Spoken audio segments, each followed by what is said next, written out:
Did you notice how Joshua used some reverse psychology in his questioning of the people of Israel? Reverse psychology is when you say the opposite of what you want to someone in order to get them to come around to what you really want. And Joshua has led the people all of his life, and now he's coming near the end of his life. He's approaching his death. And as he draws near the end, he wants to make sure that all the work he has done leading the people of Israel has not been in vain. So he calls the people together to renew their covenant with God before he dies. First, he recites all that God has done for them.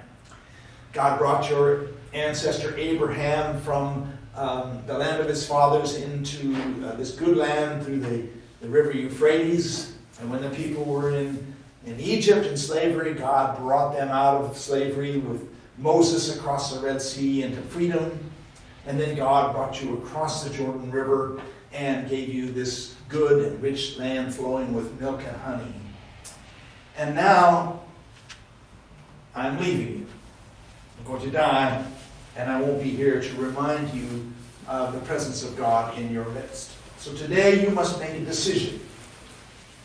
Choose whom you will serve.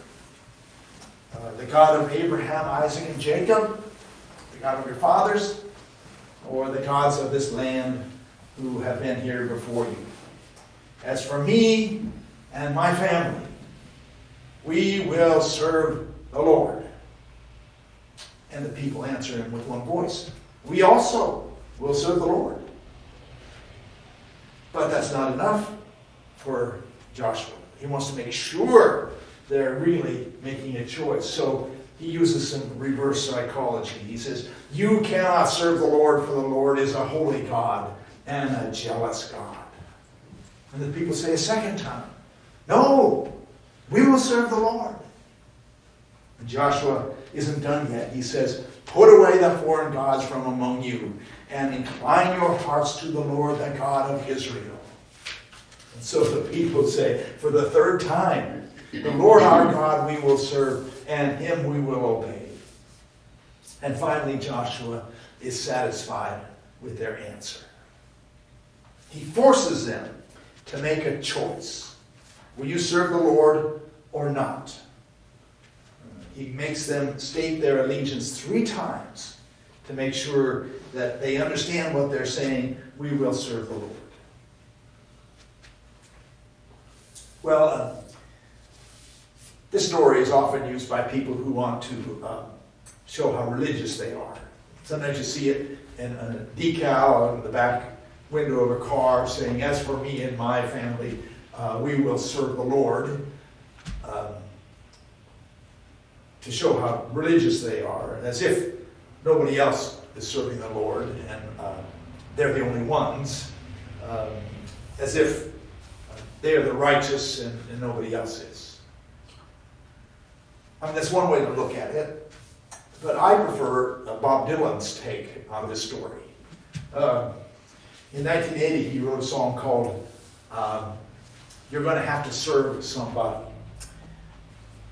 You may be an ambassador to England or France. You may like to gamble. You may like to dance. You may be the heavyweight champion of the world.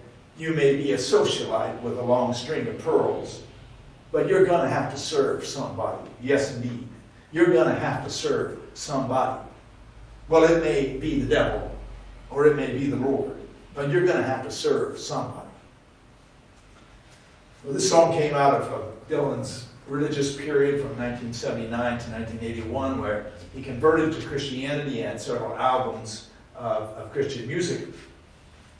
And what he's saying in this song is that no matter who you are, no matter how rich you are, no matter how famous you are, no matter how powerful you are, you're going to have to serve somebody or something. He says it may be the devil, it may be the Lord, but you're going to have to serve somebody. Well, in a way, I think he's just describing reality. We may think we're a servant to no one. We may think we're a free person that makes our own decisions on our own. We're a rugged individualist, John Wayne type.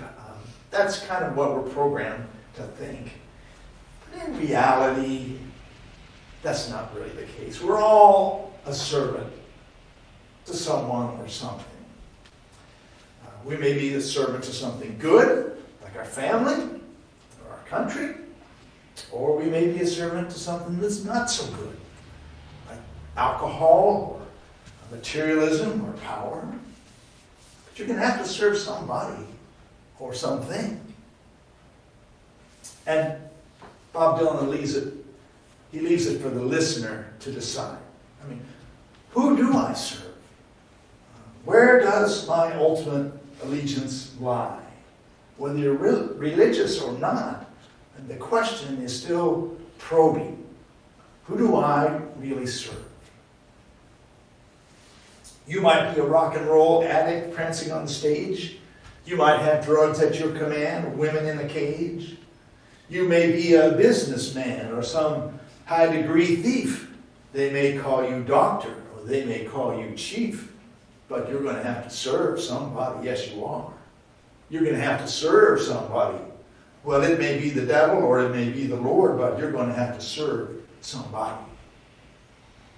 This is one of Dylan's most enduring songs. It's crossed over into rock and reggae and gospel music, and it's been covered by dozens or hundreds of singers because it's so thought-provoking.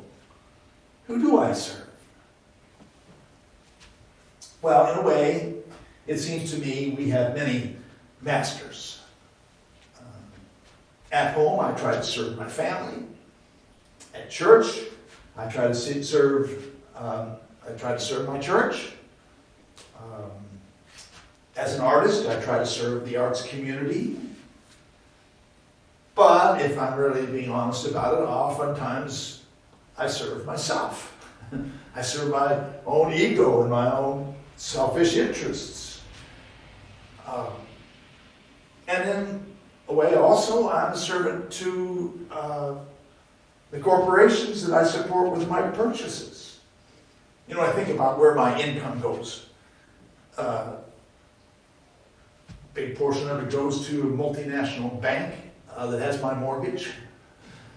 Good portion of it goes to the big grocery chains for food. Big portion of it goes to the government for taxes. Utilities, the big utility companies. Healthcare conglomerates. I mean, in a way, I'm a servant to all those. I'm just a pawn in the hands of these huge organizations. But Bob Dylan, he narrows it down to two choices. You can serve the devil, or you can serve the Lord. And you remember that Jesus said, no one can serve two masters. You'll either love the one and hate the other, or you'll despise the one and be devoted to the other. No one can serve God and money. And Moses, back in Deuteronomy, he said, I set before you life and death, and I tell you, choose life. There are choices to be made. And Joshua, in our passage today, says, choose this day whom you will serve. So to me, it comes down to who we ultimately serve. Are we in the service of good? Or are we in the service of evil? And when we put it that way, it makes us realize that every day we have to make a choice to choose between doing the right thing and something that's less than the right thing. To choose between serving God and serving the devil. Every day we make choices with our behaviors and our beliefs. Every day we make choices about how we treat people, about how we treat animals, about how we treat the environment.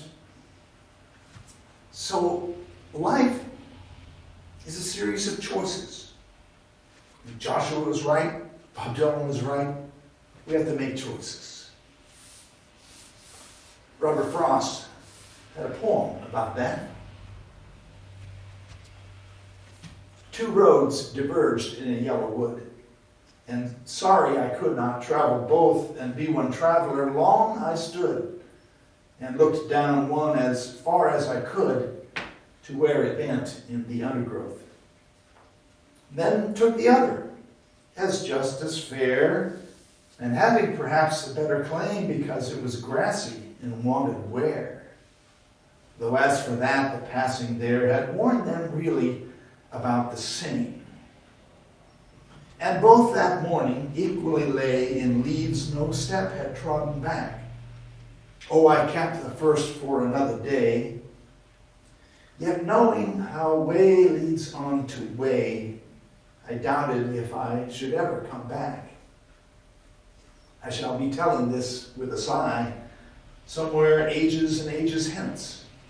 2 roads diverged in a wood, and I took the one less traveled by. And that has made all the difference.